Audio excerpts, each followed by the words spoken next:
Ushbu shirinlikni qilib, bemalol mehmonlarni lol qoldirishingiz mumkin, ta'mi og'izda qoladigan zo'r bo'lib chiqadi. Buni bemalol sotuvga qilsangiz ham hech ham sizni uyaltirib qo'ymaydi. Videoni ko'rishdan oldin bitta yurakchani bosib qo'yishni unutmang. Tuxum bilan shakarni mikserda biroz ko'pirtirib olamiz. Massamiz 2-3 baravar ko'payishi kerak. Eritilgan margarin va qatiq qo'shib yana biroz mikser qilib olamiz. Albatta sizlarga ham Wafel brendi kakaosidan foydalanishingizni maslahat beraman. Kakaoni elakdan o'tkazib, razrexetil va soda qo'shib yana biroz mikser qilib olamiz. Endi elangan unni oz-ozdan qo'shib, bir xil massa qilib olamiz. Tayyor massani teng uchga bo'lib olamiz.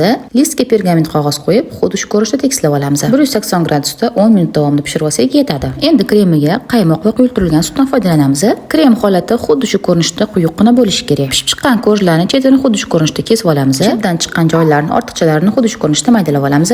Endi esa krem ko'rish qilib taxlab olamiz. Chetlarini xuddi shu ko'rinishda bezatib, 1 soatga muzlatishga qo'yib, bemalol tanovul qilishingiz mumkin. Yurakchani bosib qo'yishni unutmadingizmi?